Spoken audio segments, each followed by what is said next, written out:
Shalom à tous. Aujourd'hui, Be'ezrat Hashem, nous allons développer le terme qui correspond à notre temps. Et je veux dire que nous allons parler, Be'ezrat Hashem, de Yom Kippourim. Yom Kippourim, ce fameux jour, ce fameux sommet dans les jours de Yom Teshuvah, de Aseret Yom Teshuvah, dans les 10 jours de Teshuvah, qui ont commencé à Rosh Hashanah et qui, Be'ezrat Hashem, se terminent Yom Kippourim, bien que la Teshuvah elle-même continue sous d'autres formes. Le fait de proclamer Dieu roi de l'univers et roi sur nous continue durant toute l'année. Bien entendu, nous prenons une parenthèse dans tous ces moments-là et nous essayons de faire sortir l'essence, tant qu'on peut le faire, de ces jours-là.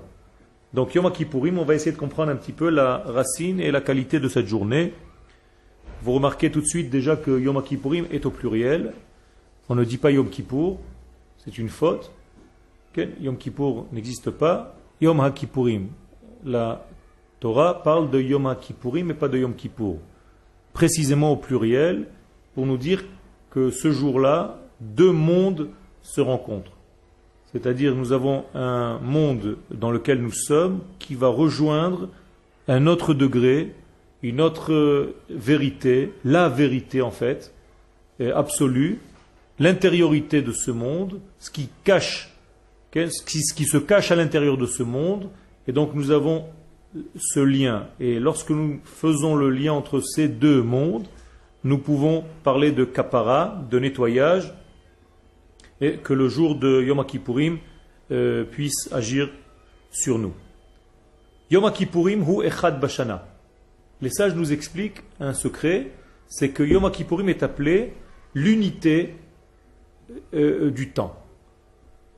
Bien entendu, le temps étant donné que ce monde a été créé et qu'il est dans la pluralité, qu'il est dans le pluriel, moralité, le temps existe que dans ce monde de détail. Je veux dire par là que le monde du détail dans lequel nous sommes, c'est-à-dire que le monde a été créé par la lettre Bet, c'est le début du pluriel, c'est un monde pluriel. Donc, dans ce monde pluriel, qui est basé sur le chiffre 2, qui est le minimum du pluriel, il y a la possibilité de changer. Le mot Shana est lié au chiffre 2, Shnaim. Ça veut dire que le temps, donc la possibilité de changer, est lié au changement, donc à la seconde, Shnaim, Shnia, la seconde, la deuxième, et toutes les notions de temps sont liées automatiquement à la qualité, à la capacité de l'homme de s'améliorer. Mais dans un monde initial, avant que ce monde ne soit le monde qu'on connaisse, il existe un autre degré, un degré beaucoup plus intérieur, un degré où le changement n'existe pas, donc où le temps n'existe pas. Et ça, c'est le monde du divin. Donc nous avons en fait en parallèle deux mondes, le monde divin et le monde dans lequel nous sommes. Je dis en parallèle, mais en réalité, l'un cache l'autre. Le monde dans lequel nous sommes s'appelle Olam en hébreu, qui veut dire cacher quelque chose, celui qui camoufle quelque chose, celui qui cache en lui autre chose. Donc le Olam Hazé cache le Olam Haba. Ce monde matériel cache un monde plus intérieur, un monde qui vient, un monde de l'ordre de l'âme, qui est à l'intérieur de lui. Lorsqu'on gratte le Olam Hazé, lorsqu'on ouvre le Olam Hazé, lorsqu'on trouve la porte, l'accès dans ce monde-ci, on peut toucher, entre guillemets, le Olam Haba. Donc le Olam Haba apparaît à nous beaucoup plus clairement, alors qu'il existe tout le temps, mais il est caché. Il peut apparaître à nous lorsqu'on sait ouvrir cette porte dans le Olam Hazé, comme si on ouvrait une porte dans l'espace qui nous donne accès à un degré de l'au-delà. Okay.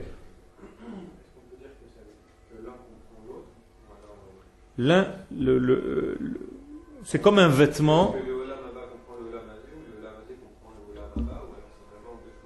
Non, ce n'est pas deux choses différentes. Ce sont exactement comme le corps et l'âme. Le corps et l'âme, apparemment, c'est deux choses différentes, et c'est vrai, mais ils ne vivent que lorsque l'un est dans l'autre, véritablement. C'est-à-dire que le Olam Haba, c'est notre Neshama, qui est couvert du Olam Hazé, qui est notre corps. Donc notre corps est le véhicule, en même temps il cache, mais il permet de faire avancer notre Olam Haba intérieur. Et lorsqu'on sait associer les deux, on est dans l'équilibre. C'est pour ça que je vous ai dit tout à l'heure que le nom Kippourim est au pluriel. L'un représente le corps, donc celui qui cache, mais celui qui fait en même temps dévoiler, et le Olam Haba qui est l'intérieur. Quand je dis qui cache et qui fait dévoiler, apparemment je me contredis. Mais dans ce monde, on ne peut dévoiler que lorsque l'on cache. C'est-à-dire qu'on apparaît en se vêtissant. D'accord? Ça veut dire que si je ne suis pas habillé de mon corps, mon âme ne peut pas se réaliser. Donc je cache mon âme d'un côté, mais c'est ce qui lui permet de se dévoiler. Okay. Est-ce qu'on pourrait parler de véhicule et de réceptacle? C'est la même chose. Je dis deux fois la même chose. Okay. Le véhicule, c'est le réceptacle. Mais je parle de lumière et de réceptacle. Ou de lumière et de véhicule. Oui. C'est-à-dire, la lumière, c'est le Olam Haba, et le véhicule du Olam Haba, c'est le Olam Hazé. Donc je dois véhiculer dans le Olam Hazé, par le Olam Hazé, par le biais de ce Olam Hazé, le Olam Haba qui est intérieur. Donc Orot, Vekelim, des lumières et des ustensiles. C'est trop compliqué ou ça va? Ok? Donc Yom Kippourim, c'est l'accès, c'est ouvrir la porte au degré du Olam Haba. Donc on l'appelle Echad, donc c'est l'unité divine, Bashana. À partir de ce qu'on vient de dire, comment vous allez traduire Bashana? Pas dans l'année, pas seulement dans l'année. C'est sûr que c'est dans le sens premier, c'est une unité dans les jours de l'année. Mais il y a quelque chose de beaucoup plus profond ici. C'est l'unité dans le changement. Shana veut dire changer. Shinui. Shinui. La capacité à changer. Donc l'invariable se trouve dans le variable. L'unité divine se trouve dans le monde qui change. Dans le monde du haut et du bas, du changement, de la dualité, de la pluralité, du shnaim, on va découvrir l'unité divine. Ken? Autant. Dès que nous avons un temps, le temps c'est la distance entre deux points. Donc dans cette distance entre deux points, nous avons une possibilité d'évoluer, de changer. Celui qui n'a pas d'espace, donc n'a pas de temps, n'est pas soumis au changement. Il est tel qu'il est, du début à la fin. Il ne bouge pas. Par exemple, les anges ne changent pas, car ils s'appellent Omdim, ils sont stables. Qu'est-ce que ça veut dire qu'ils sont stables? Le temps n'a pas d'influence sur eux. Donc, lorsqu'on descend dans ce monde-là, dans notre monde est un monde d'espace, donc un monde d'espace-temps. Qui dit espace dit temps. Donc nous sommes soumis, dans ce monde, au changement. Donc nous devons changer. Pour arriver où? Pour revenir à notre identité. Nachon. Ça veut dire que dans ce Olam Hazé, dans le monde de la pluralité, dans le monde du pluriel, okay? J'ai dit, si vous devez donner une lettre au monde dans lequel nous sommes, quelle lettre vous lui donnerez? Le Bet, puisque c'est le monde de la dualité. Et le Olam Haba, quelle lettre? Le Aleph. Donc vous avez construit le Olam Haba. Le mot Ba, c'est le Bet qui trouve le Aleph. Vous comprenez? C'est tout simple en hébreu. Okay? Ça veut dire que la pluralité de ce monde, donc le Bet, doit retrouver son unité initiale divine, le Aleph. Et c'est la notion de Olam Haba. Et tout celui qui a une part à ce Olam Haba, Kol Israël Yeshlaim Chelek le Olam Haba, c'est tout homme qui est capable de trouver dans ce monde de changement l'unité divine qui, elle, ne change pas. Ani Hashem lo shaniti. Est-ce que c'est clair ou je répète sous d'autres formes? C'est clair? Ou pas très? Il faut s'accrocher. Il faut suivre. La notion de changement par rapport au service du temps, par rapport au temps, entre deux points qui sont représentés par le Olam Hazé et le Olam. Je vais vous donner un exemple. Je vais vous faire un dessin, comme ça c'est plus simple. Vous avez une pyramide. Ok? Une pyramide a un sommet. Et on va dire que le sommet, c'est le point initial de la création. La création du monde, c'est sortir en fait de ce sommet, de cette unité, de cette pointe, pour descendre en fait vers un monde qui a déjà 2 points. C'est-à-dire que lorsque Dieu, unité, invariable, inchangeable, se dévoile dans ce monde, crée ce monde, qu'est-ce qu'il va faire en fait? Il va sortir en fait la pluralité à partir de cette unité. Donc le Aleph a engendré un Bet. Vous voyez, 2 points. C'est comme la base de la pyramide. Lorsque dans ce monde-là, vous voyez que le triangle s'est espacé, donc à partir du moment où il s'est espacé, il y a un temps pour arriver de ce point à ce point. Donc tout ce temps-là, c'est la possibilité pour l'homme de s'améliorer, de changer. Donc quand vous dites à quelqu'un Shana Tova, vous lui dites bon changement. Je te conseille, je te souhaite de changer, de t'améliorer. Mais plus on monte vers l'unité divine, c'est-à-dire plus on étudie, plus on arrive à trouver l'unité de Dieu dans notre vie. Qu'est-ce qu'on fait en fait dans ce triangle? On remonte les pentes. Regardez bien. On est en train de remonter. Regardez ce qui se passe. Quand je remonte la pente, à chaque fois que je monte la pente, qu'est-ce que je fais? Je raccourcis les 2 points. Je rétrécis l'espace entre ces 2 points. Moralité, si j'arrivais à monter jusqu'au point initial, qu'est-ce que j'annule? Le temps. Il n'y a plus de temps. C'est-à-dire qu'à la fin des temps, regardez bien, écoutez bien, vous avez toujours dit ce mot sans comprendre ce qu'il dit. Pourquoi on appelle ça la fin des temps? Car c'est la fin du temps. Ça veut dire qu'on va arriver à la fin des temps. De quoi? On va monter un degré où il n'y a plus de temps. C'est la fin du temps. Qu'est-ce que c'est la fin des temps? C'est qu'on va arriver à une période où on ne va plus donner à l'homme, entre guillemets, la possibilité de changer. Il va arriver à un point où le changement n'existe plus. Il va arriver à cette unité. Les prophètes, par exemple, nous donnent des exemples, bien entendu prophétiques, qui sont des paraboles. Et ils nous disent que la femme va être enceinte et va accoucher en même temps.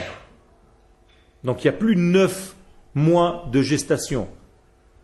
Hara veyoledet yardav. Elle va être enceinte, hara veyoledet. Elle va accoucher yardav en même temps. C'est possible? Dans notre temps, c'est impossible. Mais dans ce niveau-là, c'est possible. C'est-à-dire que la cause et l'effet sont liés. Autre exemple que les sages nous disent, que les prophètes nous disent. Venigash hachoresh bakotzer. Celui qui va labourer la terre va se cogner avec celui qui sort les fruits et les légumes de la terre. C'est possible? Non. Il faut le temps où que ça pousse. Il faut arroser, il faut que la graine se décompose et qu'elle construise, qu'elle se refabrique en forme de fruits, de légumes. Or, à la fin des temps, celui qui va labourer la terre va toucher l'épaule de celui qui est en train, en même temps, de prendre les fruits que je viens de semer. Ça veut dire qu'il y a cause et effet, source et résultat qui se touchent. Troisième exemple, toujours prophétie. Okay? Une prophétie.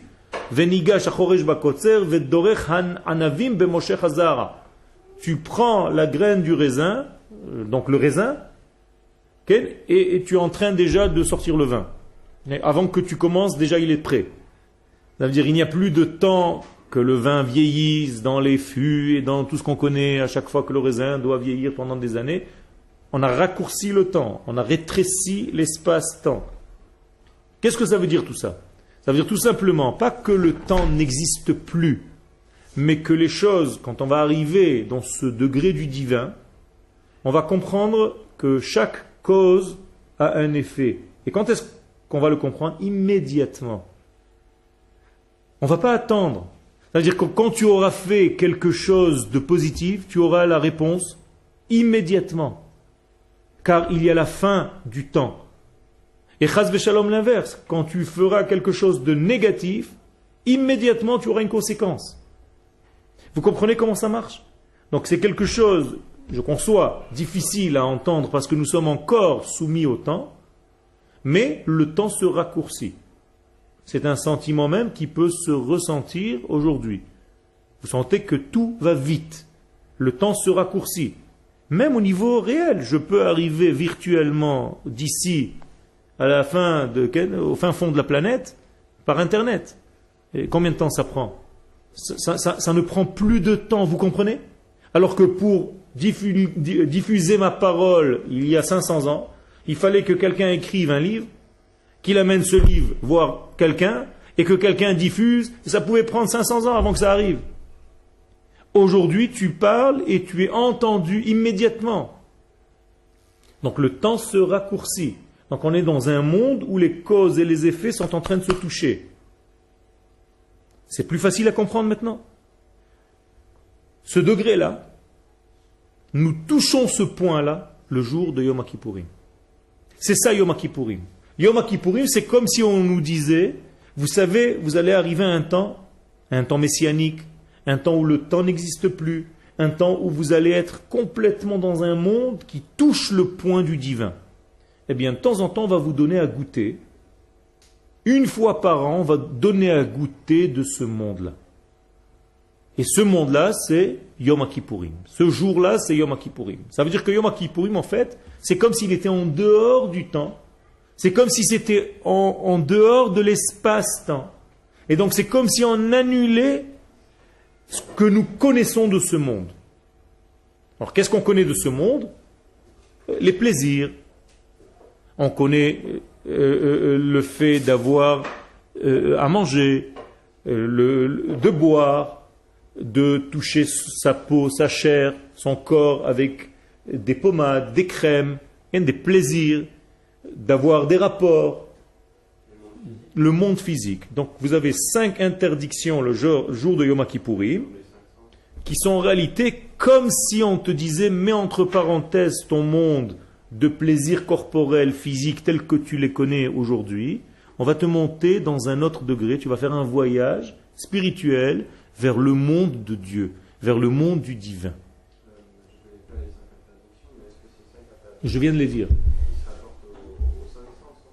Ken, qui se rapporte au sens de l'homme. Les interdictions sont ne pas manger, ne pas boire, ne pas s'enduire d'une crème, ne pas avoir de rapport, Ken, et ne pas se mettre des chaussures qui nous rappellent la terre, qui nous collent encore à ce monde. Donc des chaussures en cuir, Ken, qui sont en fait de la peau. Alors ces 5 interdictions sont en réalité des moyens, sont des aides. Ce n'est pas pour punir l'homme. C'est pour aider l'homme à grimper à ce monde intérieur, le monde du divin. Donc le monde de l'unité divine. Est-ce que c'est clair? C'est pour ça que le jour de Yom Kippourim s'appelle le jour qui appartient encore à Dieu. Yamim Yutzaru, dans tous les jours que j'ai créés, dit Dieu, Velo Echad Bahem. Et lui a gardé, entre guillemets, un jour qui n'a pas été encore soumis à notre monde. C'est comme s'il nous a donné tous les jours de l'année, mais il en a gardé un pour lui. Il a gardé la racine pour lui, la racine des jours, la racine du temps. Et ce jour-là, c'est le jour de Yom Kippourim. Et de temps en temps, dans notre monde, il y a encore du temps. Donc de temps en temps, ce jour-là descend et rentre brutalement, entre guillemets, dans notre vie. Pourquoi faire? Pour nous rappeler d'où nous venons, de quel degré nous venons. De ce degré qui est au-delà, de ce degré qui précède, de ce degré qui est au-delà. Donc, Yom Kippourim, ou Echad Bashana. Donc on appelle ce jour-là Echad Bashana. L'unité dans le changement, l'unité dans le temps. Yom Meyuchat Shenimtza Lemala Mimadrigat Hayamim Acherim. Donc c'est un jour qui est au-dessus de tous les autres jours que nous connaissons. Beyom Ze HaKohen HaGadol Nichnas Lifnai Velifnim Bekodesh HaKodashim. Donc ce jour-là, qu'est-ce qui se passe réellement? On va faire un acte symbolique qui en réalité montre ce que je viens d'expliquer. c'est que le Kohen, le grand prêtre, va rentrer où? Dans le Saint des Saints, au Beth Amikdash, mais dans le Saint des Saints, c'est-à-dire dans l'endroit où on ne peut pas rentrer le reste de l'année, on ne rentre que ce jour-là. Pourquoi? Parce que le Saint des Saints, c'est quoi? C'est le point initial de ce triangle qui va s'ouvrir. C'est comme si on revenait à la pointe. C'est ça le Saint des Saints. Dans le Saint des Saints, le temps n'existe pas, l'espace n'existe pas. On est dans un monde complètement différent, mais il est dans notre monde, mais dans un autre degré. C'est comme si dans cette pièce, j'ouvrais une porte pour un autre monde. Alors, où se trouve le Saint des Saints? Il est ici, il est à Jérusalem. Alors, comment vous pouvez expliquer qu'un monde qui n'est pas soumis au temps et à l'espace se trouve dans le temps et dans l'espace? Vous comprenez le problème? Et ça, c'est un jeu divin qui est difficile à comprendre par l'homme, mais que Dieu nous offre un jour dans l'année. Donc on va rentrer dans un espace-temps qui est au-delà et de l'espace et du temps. Et qu'est-ce qu'on va faire là-bas? On va régler tout ce qu'on a fauté dans l'espace et dans le temps. D'accord? Car comment je peux rattraper un jour qui est déjà passé? Slicha? Bidiouk, exactement, en reliant l'effet à la cause. D'accord? Maintenant tu commences un petit peu à comprendre le phénomène. Parce que si je veux régler un problème qui s'est passé mardi dernier, à 15 heures, c'est déjà passé. Alors quel est le moyen? C'est de revenir à un degré qui est avant le temps. Alors c'est impossible pour l'homme. Donc Dieu nous a offert un degré qui s'appelle la Teshuvah, qui est avant le monde. C'est pour ça que les sages nous disent Teshuvah kadma la olam. La Teshuvah est avant le monde, donc avant l'espace-temps dans lequel nous sommes. Et si tu arrives à monter dans ce monde qui s'appelle la Teshuvah, tu vas toucher le point qui va en réalité pouvoir régler tous les tiroirs de tous les jours de l'année où tu auras fauté.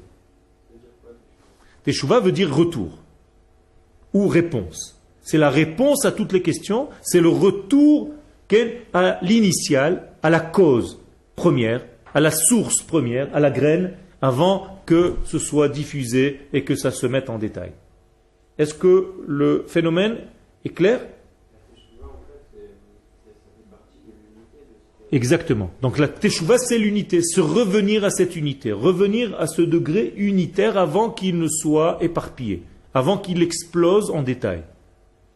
Nous sommes dans un monde de détails et la Teshuvah, c'est revenir vers le monde de l'unité. Tout en restant dans le détail. C'est difficile. Okay? Ça veut dire que je suis dans ce monde et j'accède à une connaissance d'un monde intérieur qui est riche et qui remplit le monde dans lequel je suis et qui anime le monde dans lequel je suis. Okay. Nachon.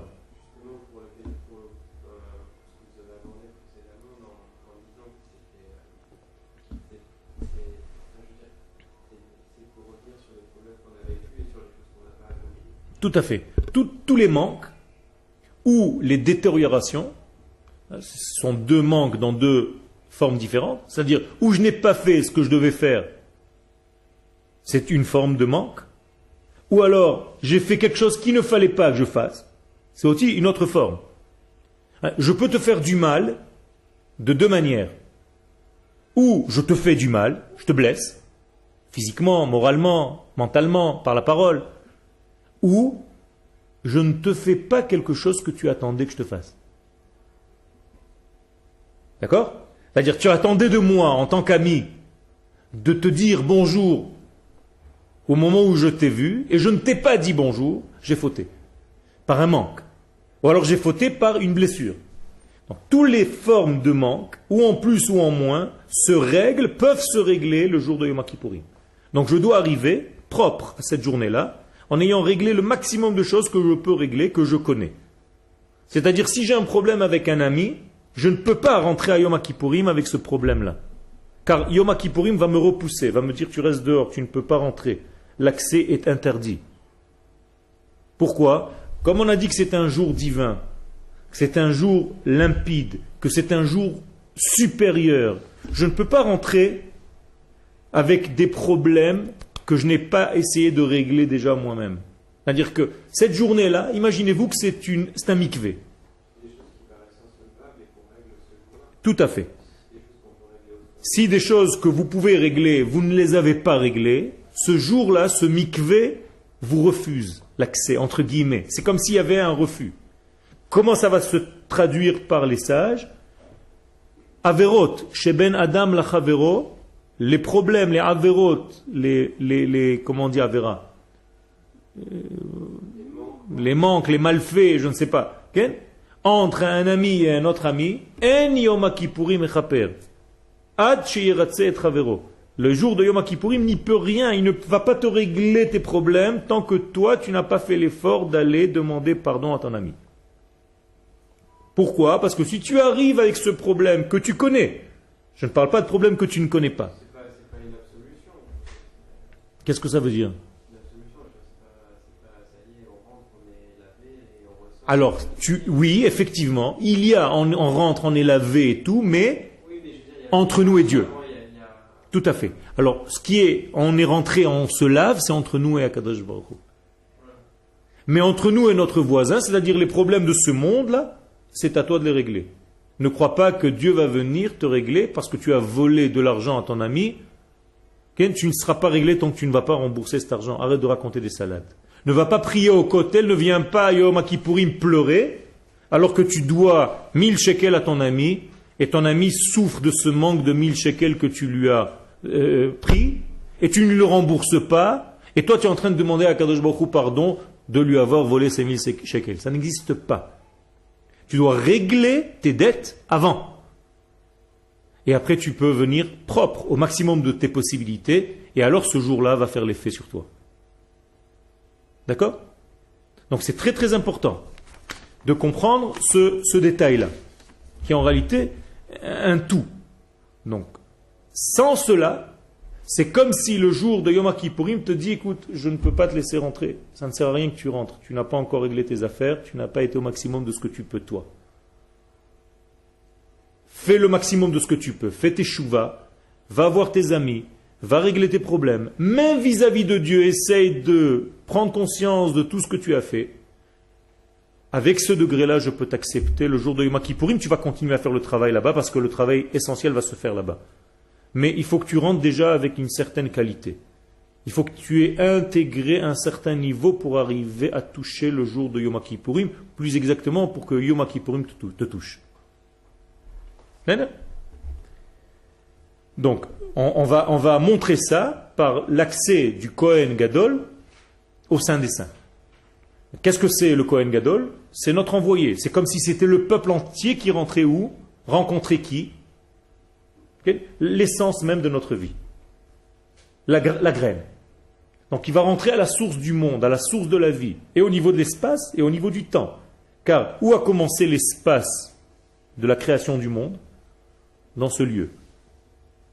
Quand Dieu a créé le monde, il a commencé par un point qui après s'est élargi.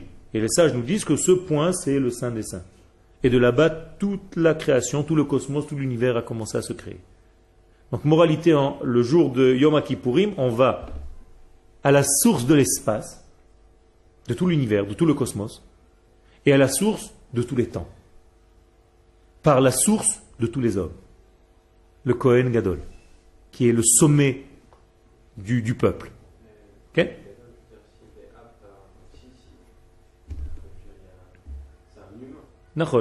Donc on va le rendre au maximum de ses possibilités. C'est l'homme à sa pointe.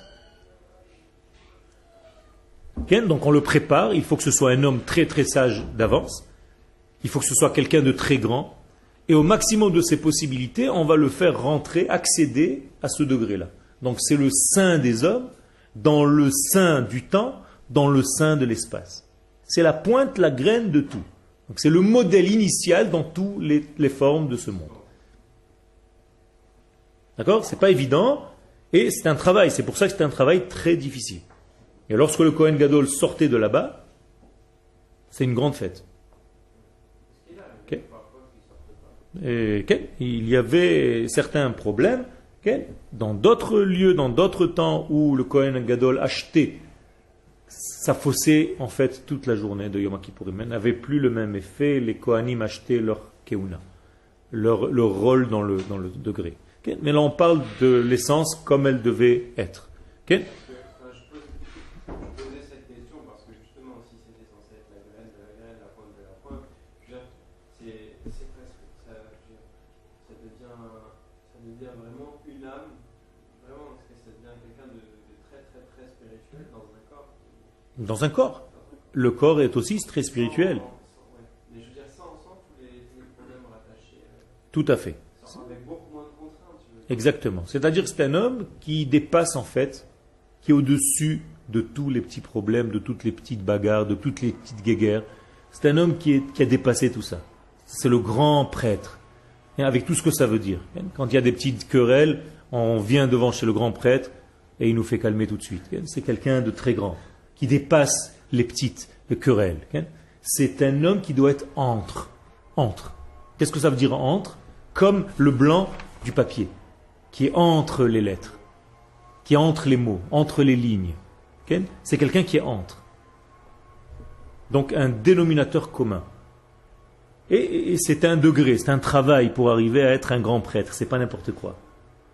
D'accord? Donc il est au sommet des hommes, au sommet du temps, donc le jour de Yom Kippourim, et au sommet de l'espace, c'est-à-dire dans le Saint des Saints, en Eretz Israël, dans le Beth Amikdash. Et toutes ces rencontres, en fait, du top des tops, et au niveau de l'homme, et au niveau de l'espace, et au niveau du temps, vont nous ramener dans toutes les formes, en fait, du temps, de l'espace et de l'homme, vers la graine de tout. Du temps, de l'espace et de l'homme. Et dans la graine du temps, de l'espace et de l'homme, on va régler tout ce qui est au niveau du temps, de l'espace et de l'homme. Donc on est censé sortir après cette journée-là, après ce voyage exceptionnel, on est censé revenir dans le temps, dans l'espace et dans l'homme, avec beaucoup plus de qualité et un changement radical, total, pour continuer notre année. Bien, on est autre. Quel est le danger maintenant? Oui, quel est le danger? Il y a fait mode. Le danger, c'est que lorsqu'on envoie ce messager-là, ce Kohen Gadol, ils ne reviennent pas. Et pourquoi ils risquent de ne pas revenir? Exactement. On est trop bien là-bas. On touche le point initial de tout. On n'a plus envie de revenir dans toutes les bêtises et les petitesses de ce monde. Donc les sages nous disent qu'on a attaché le Kohen avec des chaînes. C'est un exemple. Pourquoi? Pour le garder lié au monde dans lequel nous sommes. Pour avoir encore un lien à ce monde. C'est-à-dire, ça reste encore un homme. N'oublie pas que tu es un homme et que tu fais partie des hommes. Et quand est-ce qu'on va te faire la fête? Quand tu vas rentrer ou quand tu vas sortir? Quand tu vas sortir. Ce qui nous intéresse, c'est que tu ressortes. C'est bien que tu ailles là-bas. C'est bien que tu montes. Mais ce qui nous intéresse, c'est quand tu ressortiras tout à l'heure, ce soir, à la fin de Yom Kippourim, on va te faire une grande fête. Ça prouve qu'il a réussi à monter, mais plus encore à redescendre. Exactement, à relier le haut, le Aleph, aux bêtes de ce monde. Il restait là-bas toute la journée. Il y avait un travail énorme qu'il faut comprendre. Ce travail-là, si tu veux le comprendre, il est dans le Moussaf de Yom Kippourim. Là-bas, on lit le Seder HaAvoda, ce qu'il devait faire durant toute la journée et comment on le préparait 7 jours avant. C'est-à-dire 7 jours avant, on l'amenait au Beth Amikdash et on le préparait déjà. À tout le travail, et spirituel, et physique, avec les taureaux, les vaches, tout ce qu'il devait faire là-bas, pendant cette journée de Yom Kippourim. Donc il y a tout un travail, il doit se dévêtir, se rhabiller, enlever des vêtements, changer de vêtements, faire le mikvé. Toute la journée, c'est une journée incroyable avec plein de choses. Et si tu suis mot à mot ce que va dire le Chazan, le Yom Kippourim à Moussaf, tu vas comprendre le Seder à Avoda, ce qui se passait pendant cette journée-là. Et tout le peuple d'Israël attend avec impatience et prie autour du Beth Amikdash, autour du Saint des Saints, dans le Beth Amikdash, que ce Kohen Gadol sorte et que le fil rouge qu'on mettait à l'entrée devienne blanc. Il y avait un fil rouge de laine qui était en fait toutes les fautes, représentant toutes les fautes du peuple d'Israël, qui changeait de rouge en blanc. C'était l'un des miracles du temple, comme pour nous dire, vous avez été pardonnés. Donc il y a tout un travail exceptionnel qui se fait là-bas Et tout ça parce que nous avons touché le point initial de la vie. Encore une fois, dans tous les degrés, donc de l'espace, du temps et de ce qu'on appelle l'homme, le degré de l'homme, l'âme de l'homme. D'accord? Donc, en fait, qu'est-ce qu'on va rencontrer là-bas? Je résume.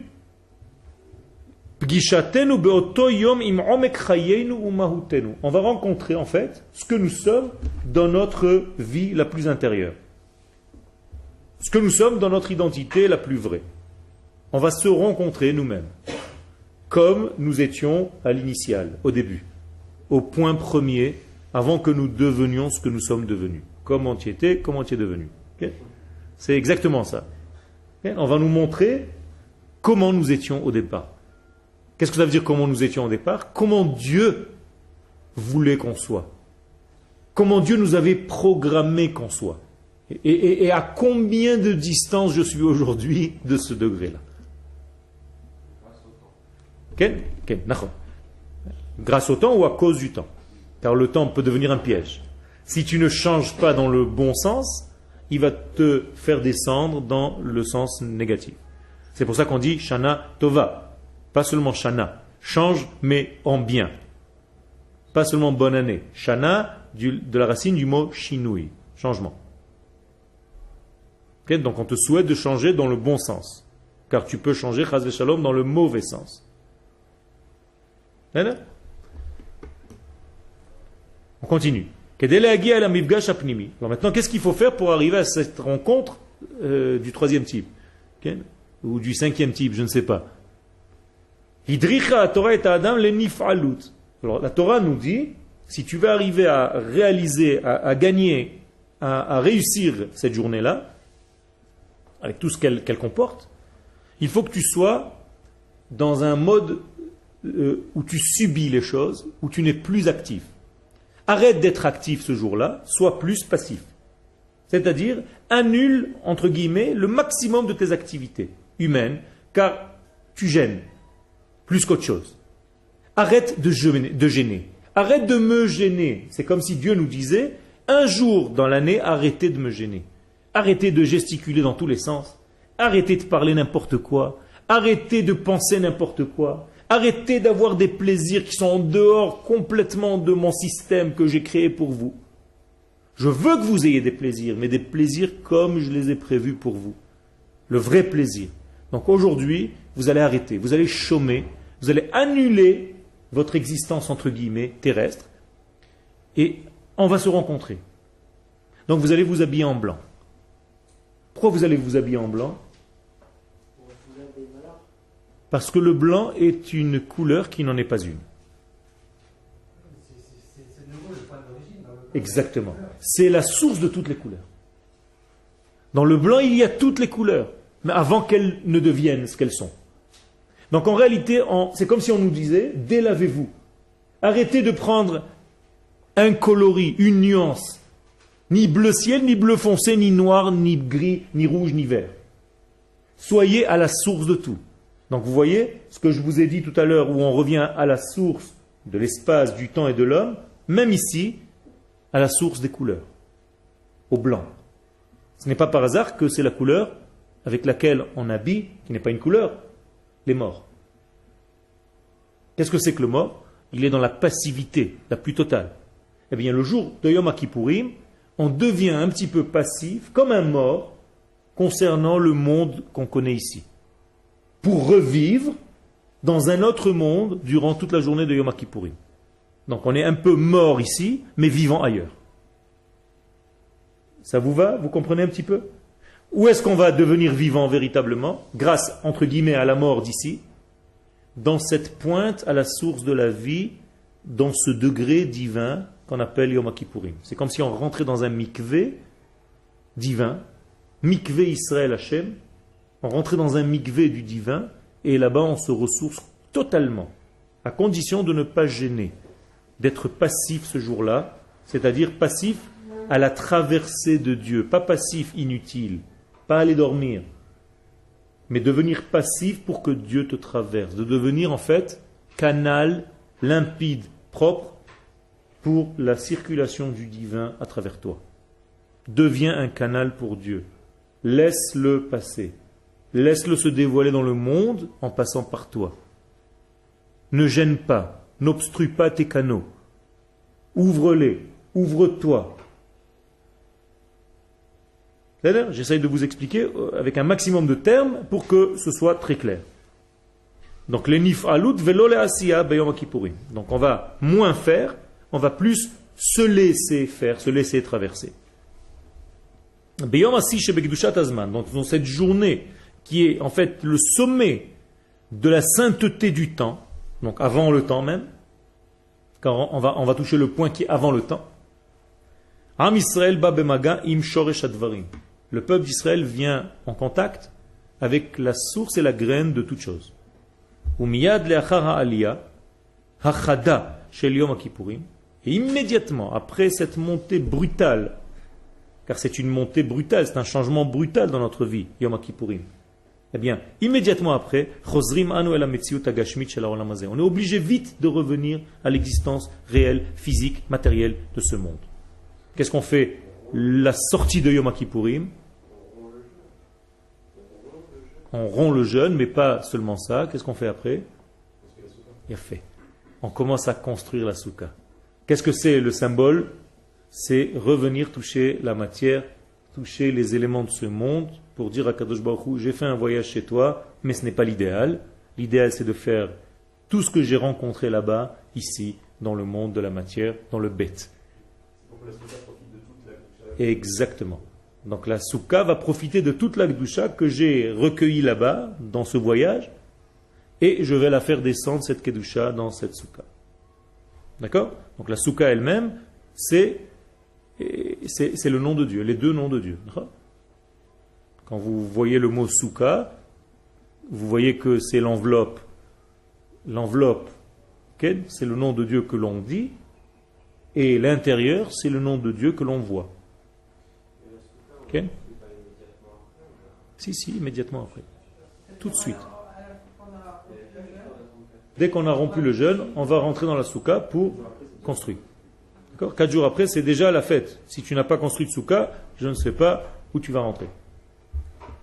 Ou alors tu seras invité chez des voisins. Est-ce que c'est clair? Donc on doit redescendre tout de suite. Encore une fois, parce que c'est quelque chose de très rare qu'on fait ici. Généralement, le judaïsme n'aime pas trop ce genre de jeu, c'est-à-dire de se détacher complètement du monde matériel. On n'aime pas trop. Mais Yom Kippourim, c'est nécessaire. Pourquoi faire?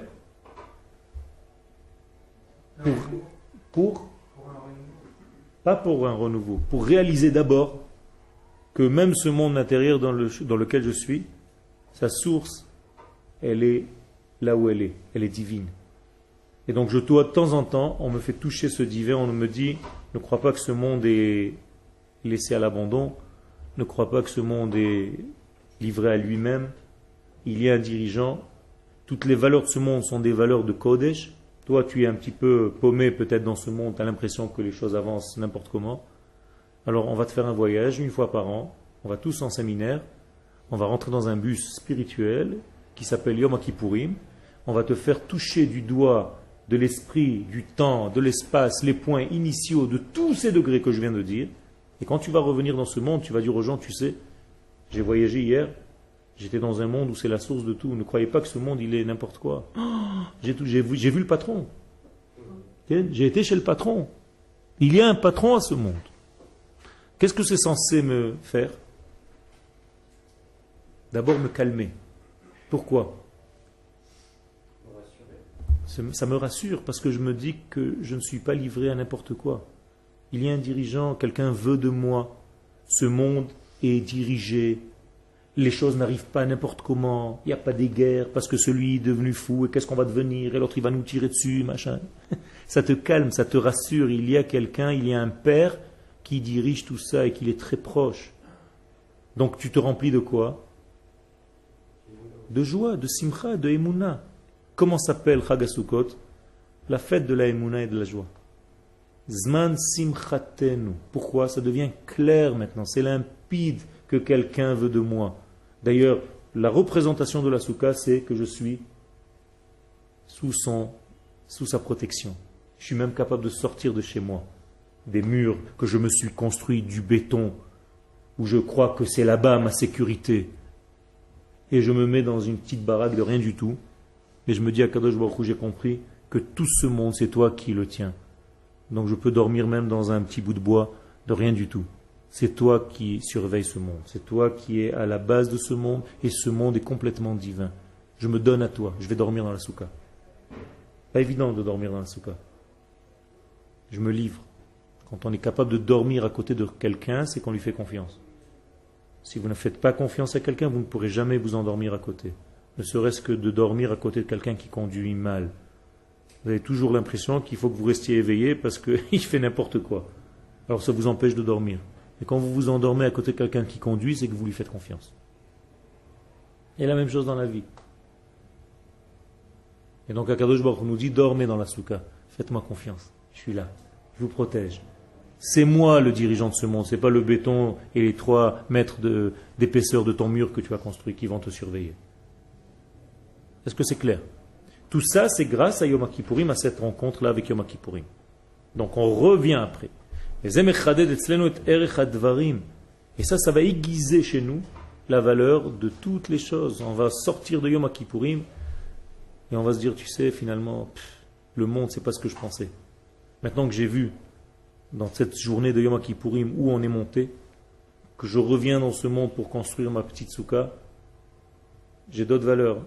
On m'a remis les pendules, donc l'heure, donc le temps, à l'heure. On a remis les pendules à l'heure. On a remis tout ce qui est en fait dans notre monde, toutes les valeurs de notre monde à leur source. J'ai vu qui est à la source de tout ça. Donc, maskir lanu et erko Elohi shel haolam, donc je me rappelle de la valeur divine de ce monde, tout simplement. Ki be'emet kol hakesher ben abriya vebor'a matril tamid min hayozma elohit. Parce que le lien entre ce monde et le monde du divin commence toujours par le divin lui-même. C'est à l'initiative du divin et pas à notre initiative à nous. Je ne peux pas chercher Dieu. Je ne peux pas aller chercher Dieu. C'est Dieu qui m'a déjà trouvé. Le peuple d'Israël n'a jamais choisi Dieu. C'est Dieu qui a choisi le peuple d'Israël. On le dit, Asher Bachar Banu Mikol Ha'amim. C'est lui qui nous choisit. Non. Une fois que lui m'a choisi, j'ai le droit de refuser ou d'accepter ce choix et de vivre selon ce choix.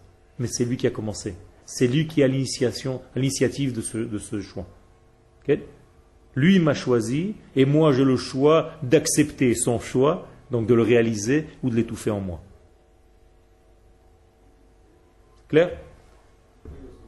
Yozma, c'est l'initiative. Ani a Yozem. Yozem, qui est Yozem? Okay? Donc je lui ai donné un sens. Okay? Bien entendu, c'est tout imagé. Mima la lemata, c'est toujours du haut vers le bas. Okay? C'est Dieu qui a choisi Abraham, c'est Dieu qui a fait sortir les enfants d'Israël d'Égypte, c'est Dieu qui nous a donné la Torah, c'est lui qui est descendu de son univers dans le nôtre, qu'il a créé aussi. Maintenant, il y a quelque chose de très intéressant. Avant de rentrer dans cette journée de Yom Kippourim, comme elle est dangereuse, entre guillemets, qu'est-ce qu'on nous dit la veille de faire? C'est-à-dire que Yom Kippourim, par exemple, cette année, c'est lundi. Donc dimanche soir. Qu'est-ce qu'on va faire dimanche toute la journée? Il faut manger beaucoup. C'est bizarre. Et les sages nous disent que tout celui qui a mangé le 9e jour, donc la veille, et qui a bien bu, c'est comme s'il avait jeûné 2 jours. Donc on va jeûner en mangeant. D'accord? Pourquoi? Tout simplement parce que nous devons sentir le décalage. Et donc l'exagérer presque. Le mettre en exergue. Exactement. Entre ce que nous avons avec tous les plaisirs de ce monde et on va dire, tu sais, tout ce que j'ai mangé aujourd'hui, ça appartient à quelqu'un. Je vais aller le rencontrer tout à l'heure. Et quand on ressort de cette même journée, on redescend pour manger encore une fois. Donc j'ai fait une parenthèse de cette journée qui est déconnectée de ce monde par 2 jours qui sont complètement dans ce monde. Vous avez compris? Donc avant et après, c'est complètement dans le monde. Pendant, c'est en dehors. Moralité, combien de jours j'ai jeûné? 3 jours. Car si j'ai mangé la veille, les sages me disent c'est comme si j'avais jeûné 2 jours. Or, je jeûne déjà le 10e jour en plus, donc ça fait 3 jours de jeûne. Pourquoi c'est tellement important? Les sages nous disent que si on jeûne 3 jours, toutes nos fautes sont pardonnées. Et donc, ils nous ont permis de jeûner 3 jours en mangeant la veille, considérant comme si c'était 2 jours de jeûne, plus le jour où je jeûne vraiment. Donc, j'ai jeûné 3 jours. Et quand j'ai jeûné 3 jours, tout est pardonné. C'est comme si je me suis annulé totalement au divin. Vous voyez, il y a des combines juives très intéressantes que les sages nous expliquent et qui nous permettent de vivre cette journée comme il faut la vivre. Je pense qu'on va arrêter là, aujourd'hui. Si vous avez une question ou deux, parce que le cours est plus long, mais je pense que vous avez un petit peu touché juste ce que je voulais que vous touchiez, c'est-à-dire que ce jour-là appartient à Dieu, c'est un jour du divin, et il nous invite chez lui. On fait un voyage chez lui, okay? Donc on va respecter les données, les mesures et les règles de la maison, de chez lui. On est chez lui, le jour de Yom Kippourim.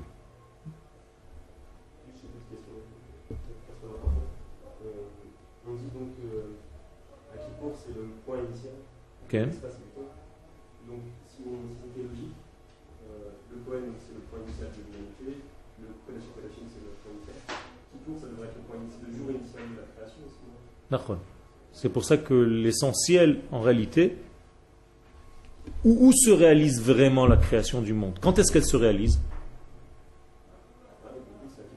Oui, mais dis-moi pourquoi. Quand est-ce qu'elle se réalise, la véritable création du monde? Quand est-ce que Dieu se dit « j'ai bien fait de créer ce monde » Pourquoi? Dis-moi quelque chose de réel. Dis-moi quelque chose de réel qui s'est passé. D'accord, mais je veux quelque chose de réel qui s'est passé dans l'histoire, le jour de Kippour, de Yom Kippourim, qui prouve ce que tu es en train de dire. Hein?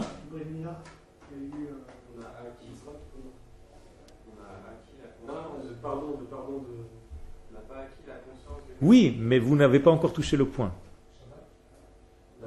Il y a fait on a reçu la Torah le jour de Yom Kippourim. C'est la première fois que les tables sont véritablement arrivées. C'est ça la conscience. Vous avez tout dit, mais il fallait dire le mot. C'est la première fois où la Torah divine est arrivée sur terre, en forme de table. Avant, elle s'est cassée. On a raté, vous vous rappelez? Première donnée a été cassée. Et cette fois-ci, ça a réussi. Donc les deuxièmes tables de la loi, les seules qui sont arrivées sur terre véritablement et qui sont restées, sont arrivées le jour de Yom Kippourim. Donc Dieu se dit, ce jour-là, j'ai bien fait de créer le monde, le passage entre moi et ce monde vient de se réaliser. Toda Rabba.